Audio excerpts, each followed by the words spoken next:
네, 역시 한인사회의 큰 관심은 이곳이 미국이라고 하더라도 한국의 대선판에 관심이 온통 집중되어 있는 것 같습니다. 한인사회가 모국 중심의 생활권에 있다라는 그런 어떤 현실을 반영하는 그런 설명을 지금 보여주는 것 같기도 하는데요.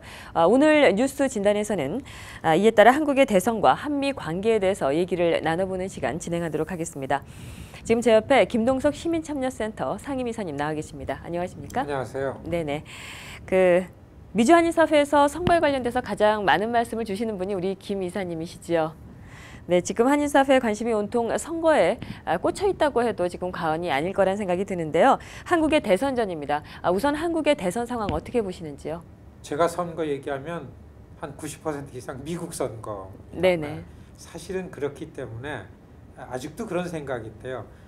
미국에 있는 한인들, 뭐 해외에 사는 한국 사람들이 한국 내에 참정권 갖는 거를 저는 처음에 좀 반대했었습니다. 왜냐하면은 전략적으로 볼 때 미국에 사는 한인들은 일단은 미국 시민이어야 하는데 미국 시민의 가장 중요한 거는 참여고 다인종사에서 그래서 참여 중에서 핵심적인 게 정치 참여인데 여기에 우리가 익숙해지고 자동적으로 투표율도 만들고 그러기 전에 관심이 한국으로 쏠리면은 이게 어려워지기 때문에 미주 동포들 한국 참정권에 저는 동의하지 않았었던 적 그게 이제 기억이 납니다. 근데 말씀하셨던 것처럼 역시 미국에 있는 한인사회 한국 영향권 안에 있기 때문에 한국의 지금 선거 뭐 대단하잖아요. 네네, 그렇습니다. 정말로 한인사회 관심이 거기 집중되어 있는데요. 미국의 시민으로 살면서 한국 정치판에만 관심이 쏠려 있는 거는 많은 부분 부정적이라고 봅니다. 그런데 한국인으로서 모국에 대한 관심도 있는 거는 나쁘지 않고 당연한 얘기죠. 그런 측면에서의 균형 있게 한국이 이 정치 발전을 이루어야만 된다라는 이런 상식 수준의 관심은 뭐 굉장히 긍정적이라고 봅니다. 지금 한인사회 그 투표 마감했죠. 네네, 했습니다. 그러니까 여기 투표율이 굉장히 높다고 합니다. 네네. 저는 70%가 넘었던 것 긍정적으로 봅니다. 한국이나 미국이나 선거 잘해야 되잖아요. 대통령 잘못 뽑으면은 지금 저는 아직까지는 단언하건대 트럼프 대통령 잘못 뽑았다 이런 생각이 너무 많습니다. 그렇기 때문에 정말 투표 잘해야 되고 그리고 정상적인 상식 차원에서의 리더십이 뭔가를 생각해야 된다. 이런 측면에 있어서는 미주 동포가 한국 선거에 관심이 있어서 이렇게 투표율이 높은 거는 좀 긍정적이라고 봅니다. 네네, 그렇군요. 이번 대통령 선거는 대통령이 임기를 다 채우지 못하고 낙마해서 급하게 치러지는 그런 선거입니다. 뭐 헌정사상 대통령 보궐선거는 처음인데요. 이러한 상황을 미국의 정치권, 다시 말해서 워싱턴 DC에서는 어떻게 보고 있나요? 사실 워싱턴이 더 답답해하죠. 아시아가 이제 주목을 받잖아요. 그래서 미국도 아시아권에 있는 나라들과 관계를 하면서 돈벌이가 많습니다. 뭐 중국 말할 것도 없고 인도가 떠오르죠. 큰 나라, 인구가 많은 곳, 자원이 풍부하고 아직 이렇게 개발이 안 된 것, 이게 이제 미국 시야에 들어왔기 때문에 아시아 쪽으로 치중이 되는데 그렇게 되는데 미국이 가서 안심하고서 막 비즈니스도 하고 이렇게 활보를 하기에 가장 불편한 곳이 북이라는 곳이 있기 때문에 그렇잖아요. 미국의 적국이 있으니까. 네네네. 북한. 이 문제에 대해서는 오랫동안 동맹관계로 있던 한국하고 의견을 많이 나눠야 되는데 트럼프 대통령이 한국의 대통령이 없으니까 답답하죠. 그래서 어떻게 보면은 미국이 더 답답한 면도 많습니다. 그래서 지금 안타깝게 보는 거는 아시아권을 너무 잘 아는 정치권의 인사들은 정말 미국이 바른 리더십을 가지고 아시아 국가들하고 관계를 맺어야 되는데 한국이 지금 공석이니까 자꾸 일본하고만 긴밀하게 관계를 하게 되고 중국하고 전선이 만들어지고 이러는 데에서 아시아권의 여러 나라들이 일본을 그렇게 탐탁하게 생각하지 않습니다. 그러니까 이게 미국으로서는 잘하는 게 아니다. 이런 생각 때문에 한국의 대통령이 지금 공석이 된 거에 대해서 워싱턴 정치권도 되게 답답하고 안타깝게 생각하죠. 네네. 빨리 한국의 대통령이 네네. 정해져 가지고서 파트너가 있어야 된다. 이게 워싱턴 이너서클이 한국의 대통령이 없는 상황에 대한 답답한 생각 이런 걸 많이 듣습니다. 네네, 그러시군요. 지금 그 말씀 주신 대로 그 한국의 대통령이 지금 부재한 상태에서 그 아무래도 그 한미 관계가 좀 불안한 것이 아닌가요? 그런 부분에서 왜냐하면 트럼프 행정부는 지금 출범해서 지금 100일이 지금 지난 상황이고요. 또 한국의 대통령은 없고 어떤 문제들이 발생했다고 지금 보시는지요? 당장의 그 고고도 미사일 방어 체계 네네네네. 사드 문제가 네네. 그건데요. 이게 한국 정부와 미국 정부의 서로 합의된 계획하에서 추진되어지는 걸로다가 상식적으로 생각되어야 되는데 이게 한국의 대통령 지휘하에 한미 관계에서 이루어진 일인데 이거를 해오던 한국의 대통령이 없어지니까 미국도 답답한 거죠. 그리고 정말 미국과 한국이 어떤 얘기가 오가지고서 이게 계획대로 추진되어 왔는 건지 그리고 지금은 갑자기 뭐 사드에 관한 돈을 한국이 다 대야 된다. 이러면 한국의 국민 감정이 나빠지고 그러잖아요. 미국도 중요한 거는 미국이랑 관계를 하고 있는 나라들의 일반 시민들이 미국을 어떻게 생각하는가. 이게 가장 중요합니다.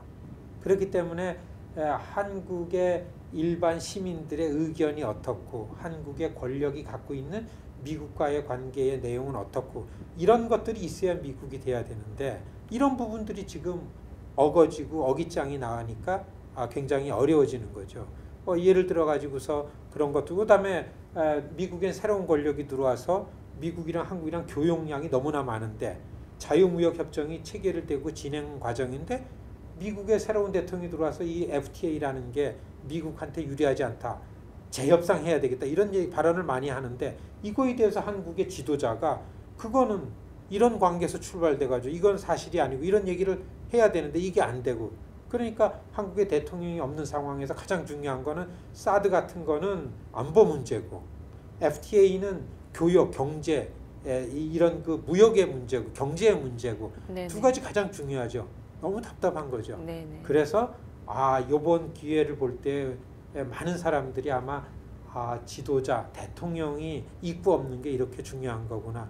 많이 이렇게 느끼셨을 거라고 봅니다. 이런 문제들이 지금 한미 관계에 굉장히 어려움이라고 보여집니다. 네네. 그러면 이제 그런 문제들이 어떻게 극복이 되고 또 해결이 돼야 할까요? 그러한 측면에서 이 미국에서 살고 있는 이런 그 한인 사회 한인들은 어떤 역할이 좀 있을까요? 지난번에요. 네네. 지난번에 이제 북한 핵 위기다. 뭐 이 4월달 위기였죠. 이런 부분들을 거치면서 트럼프 행정부가 비로소 대북 정책, 북한 핵 문제에 관해서 우리는 북한을 어떻게 보고 앞으로 어떻게 하겠다라는 거를 정리돼 가지고서 공개적으로 공표하기 전에 아직 좀 부분적으로 전입니다. 전에 미국 위에 상원의원 100명을 백악관으로 다 초청했잖아요. 네네. 그래가지고 이제 브리핑을 했습니다. 국무장관, 국방장관, 국가안보보좌관, 그다음에 국가정보국장 다 오고 대통령이 얘기하고 그래서 그걸 했는데 너무나 궁금하잖아요. 네네. 한국 대통령도 없는 상황에서 미국의 북한 정책이 어떤가 너무나 중요한 문제인데 그래서 저희가 상원의원 중에 우리랑 가장 가까운 뉴저지에 네네. 로버트 메넨데스 의원을 네네. 만났어요. 네네. 한인사에 있는 좋은 분들이 메넨데스를 좀 초청해 가지고서 한인들한테 미국의 북한 정책, 대북 정책은 너무 중요하니까 도대체 트럼프 정부는 어떻게 해갈 건가 이런 걱정이 있다. 이런 대화를 일주일 전에 이걸 프린스턴에 있는 어디 모였었는데 그렇게 우려할 만한 거는 아니다. 이제 이런 거를 알게 됐죠. 바로 미국에 있는 한인들의 역할이 이런 거라고 봅니다. 그러니까 뉴저지에 있는 한인들, 뉴욕에 있는 한인들 이런 사람들은 뉴저지, 뉴욕에 있는 의원들의 지역구 시민이잖아요. 이런 사람들이 불안해하고 이런 사람들이 원하는 게 뭔가를 알고 자기 시민의 불안한 거를 해소하는 게 임무잖아요. 그러니까 가가지고 백악관에서 발언도 했고 대통령하고도 얘기도 하셨고 그랬더라고요. 그래서 저는요 사실은 미주동포를 생각할 때 이렇게 불안할 때 네네. 미국에서 세금 내면서 사는 자체가 애국이구나 이런 걸 좀 알았습니다. 왜냐하면 메넨데스 의원이 뉴저지에 코리안 아메리칸들이 몇 명인데 내 현안이기도 하지. 그래서 한국이 중요하고 한국 입장에서 대북 정책을 만들어야 된다라는 게 얼마나 중요한지를 발언을 했다라는 거를 이렇게 1, 2, 3, 4로 얘기를 하시더라고요. 그래서 사실 여러분 미주동포들은요 지금 미국에서 살고 있는 자체가 굉장히 큰 도움이고 지금 한국의 대통령이 공석이지만 사실 한미 관계가 동맹 관계로 계속해서 나갈 수 있는 이유는 200만 이상 미주동포 이거다. 그리고 좀 더 적극적으로 정치 참여를 하고 좀 더 적극적으로 상하원 의원들을 이럴 때 막 만나가지고서 우리의 생각은 이렇고 뜻은 이렇다. 한국의 대통령이 없지만은 대통령이 새로 나와가지고 오면은 한국과 가장 긴밀한 관계를 가지면서 북한 정책을 하고 아시아 정책을 만들라 이런 의견을 당당하게 얘기하시는 거 이게 가장 큰 역할이라고 이렇게 설명할 수 있겠습니다. 네, 그렇군요. 네, 그 한간의 소문에 의하면 그 미국은 한국의 대통령이 그 친미 입장이 아닌 사람이 되는 거를 굉장히 그 우려한다는 그런 얘기가 있습니다. 이 말이 근거가 있는 말인가요? 또 한미 동맹 관계에서는 또 어떤 변화가 있을까요? 사실 미국은요 너무 큰 나라고 힘이 있으니까 미국 편이다 아니다가 미국에게 이렇게 어떤 큰 우려를 주는 건 아니더라고요. 제일 힘이 많으니까. 다만 미국이 걱정할 때는 미국이 어떤 사람인지 잘 모르는 사람이 네. 이거 북에 대해서도 미국이 좀 자꾸 위협적으로 느끼는 거는 북이 갖고 있는 무슨 힘보다도 북이 진짜 핵을 갖고 있는지 김정은이라는 리더십이 도대체 진짜 어떤지를 모르기 때문에 불안한 거죠. 그런 측면에서 볼 때 미국에서는 한국의 대통령이 누가 되는가 미국하고 친한 사람이 돼야 된다 이런 생각보다는 이를테면은 빨리 누군가가 빨리 결정이 돼가지고 자기의 정책을 들고 나와야 된다 이제 이런 거죠. 그리고 한국 쪽에서 볼 때에는 친미다 친미가 아니다가 미국으로서는 이런 건 있죠. 편하고 편하지 않은 거. 그래서 저는 사실 기회가 있을 때마다 대미 관계에 있어서는 외교장관이라든지 대통령이 미국 쪽이 편안하게 생각하는 사람이 지도자가 됐으면 이런 원하는 거는 있죠. 네네. 스무스하게 잘 가니까. 그렇지만은 한국과 미국과의 관계라는 거는 전쟁을 통해서 맺어진 동맹 관계가 뭐 혈맹이라 그러죠. 네네. 그리고 지금은 200만 이상 한국계 미국 시민들 한 20여만 정도 되는 한국에 있는 미국 시민들 때문에 이 관계는 뭐 누가 대통령이 된다라는 것 때문에 어떻게 된다 이렇게 보지는 않습니다. 다만 미국을 잘 알고 그 다음에 미국의 작동 방식 같은 걸 잘 아는 리더가 대통령이 되면 훨씬 더 편하겠죠. 그렇기 때문에 한국의 어떤 대통령이 돼야만 미국이 어떻게 그래서 미국이 어떤 사람을 먼저 원하고 그래서 그런 표시를 하고 이건 이미 올드 스토리 옛날 얘기라고 봅니다. 다만 빨리 정해져 가지고 현안을 놓고서 합리적으로 실용적으로 테이블 위에서 좀 얘기를 주고받았으면 이게 미국 권력과 미국 워싱턴의 의견이고 이게 정확하다고 봅니다. 네네, 그렇군요. 그 미주 한인들에게는 한미 관계가 지금 말씀 주신 것처럼 굉장히 중요하겠죠. 그 한인들에게 가장 바람직한 한미 관계 어떤 거라고 보시나요? 대등한 관계를 갖는 게 가장 바람직하다고 봅니다. 여러분들도 그런 거 있잖아요. 이 어느 카운티, 어느 시에 한국의 정치인들, 한국의 시민들은 막 미국 방문해서 오는데 그걸 어디서 초청해 주기를 원하고 이러는데 그래서 이 뉴욕이나 뉴저지 한인이 많이 사는 어느 특정 그 행정부하고 카운티 행정부하고 한국의 어느 지방자치단체하고 관계를 맺어주면은 한국에서 미국에 오는 사람들은 다 비용을 스스로 자기가 갖고 막 찾아오는 거죠. 네네. 그 다음에 무슨 관계를 맺었으면은 또 미국 대표단도 한국을 가야 되잖아요. 그러면 미국은 돈이 없기 때문에 방문을 안 해요. 현안 아주 다급한 현안이 아니면은. 그런데 어느 때 보면은 한국 지방자치단체에서 또 비용을 다 대주면서 초청을 해요.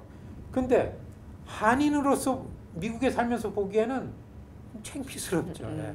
네네. 왜냐하면요, 대등한 관계가 좋습니다. 예. 저는 비자 웨이 프로그램을 추진할 때요, 왜 미국에 있는 미국 사람들은 한국 갈 때에는 그저 비자 없이도 14일간 막 다니고 이렇게 가는데 왜 그 한국에서 미국 들어올 때는 이건 뭐냐 하면은 양 국가가 대등한 관계가 가져야만 미국에 사는 한국 사람들은 자존심도 그렇고서 좀 편안하죠. 그렇기 때문에 가장 바람직한 관계는 억지를 쓰면서 뭐 이렇게 불평등한 관계를 유지하고 그런 게 아니고 대등한 관계를 갖는 게 바람직하다고 봅니다. 그렇게 가지려면은 유태인들처럼 미국에 사는 한인들이 씩씩하게 모범 시민이 될 때 가능하다고 봅니다. 국력의 차이가 있으니까. 그리고 미국에 사는 한인들을 보고 미국의 오피니언 리더들이 한국을 바라다 볼 때에 대등한 관계가 만들어진다고 봅니다. 그래서 바람직한 대등한 관계를 만들기 위해서는 미국에 사는 한인들이 미국 시민사회 기여도 많이 해, 참가를 많이 해야 되고 세금도 많이 내고 정치 참여도 많이 해야 돼요. 이렇기 때문에 우리가 미국 시민이 되자 이런 말씀을 드리는 거죠. 가장 바람직한 관계 대단히 중요하다고 봅니다. 네네, 알겠습니다. 그 한인사회가 해결해 나가야 할 과제들이 많습니다. 한인사회 지도자들이 가장 우선시해야 할 일이 무엇이 있을까요? 가장 중요한 순서부터 하나, 둘, 셋 이렇게 좀 나눠서 설명을 해주시면 좋겠습니다. 가장 첫 번째는 지금 현실적으로 첫 번째는 이민자들이 좀 위축돼 있죠. 한인 사회에 이민자로 사는 우리들이 이 당당하게 우리들의 문제를 가지고 소수계들하고서 연대할 수 있는 이런 부분들을 만드는 게 가장 중요하다고 봐요. 트럼프 권력이 들어오고 나서. 두 번째는 2세들 문제라고 봅니다. 1세들이야 여기 본인들 의지로 왔지만 2세들이야 태어나니까 미국 시민인데 마이너리티죠. 그렇기 때문에 정체성에 관련한 부분에 있어서 이민자 중에 하나고 소수계 중에 하나고 한인이다. 코리안 아메리칸이다라는 부분들을 분명하게 갖게 하는 2세들에 대한 교육 대책 그리고 2세들을 위해서 1세들이 뭔가를 해놓는 이런 부분에 하는 게 그리고 뭐 권리와 이익의 문제입니다. 미국의 시민사회에 참여하는 거 이거고요. 세 번째 정도 가면은 그 한미 관계 같은 것들이 중요하다고 보죠. 그렇기 때문에 다시 한번 강조하는 거지만 우리가 4월은 잔인한 달이라 그랬지만 4월 겨우 넘겼습니다. 폭동에 관해서 교훈을 찾는 문제가 전 무엇보다도 가장 중요한 문제라고 봅니다. 이렇게 저는 한인사회 리더십들이 우리 스스로의 힘을 우리가 만들어서 이민자 그룹 중에 하나인 한인사회 권리와 이익 문제를 만들어내는 다시는 인종폭동의 피해자가 되지 않는 이런 부분들을 만드는 데에 진지하게 집중하는 게 가장 중요하다 이런 말씀을 드리고 싶습니다. 네네. 시간이 조금 남아서 제가 이제 추가적으로 조금 우리 준비한 질문을 조금 우리 이사님께 좀 드리고 싶은데요. 지금 세 번째로 언급하신 부분 있잖아요. 네, 어떤 4.29 지금 그 LA 폭동과 관련돼서 지금 말씀을 주셨는데 4월 29일이 지났음에도 불구하고 또 25년이 지났음에도 불구하고 지금 뉴욕 쪽에서는 굉장히 참 조용했단 말이죠. 네, 그런 부분에 대해서 또 주시고 싶으신 얘기가 좀 있으실 것 같으세요? 저는 개인적으로 그래서 좀 화딱지가 나는 일입니다. 네네. 우리가 광복절, 6.25, 3.1절 그리고 한국에서 무슨 정치인 들어오면 서로 리더십들이 뭐 이니셔티브 잡으려고 그러고 앞자리 대접해줘야 되는데 4.29 폭동을 기념하고 4.29 폭동을 잊지 말자 교훈을 찾자 이런 일에 우리 리더십들이 좀 경쟁을 했으면 좋겠어요. 여러분 40대 되는 2세들을 만나서 폭동 물어보니까 모르고 있더라고요. 아니죠.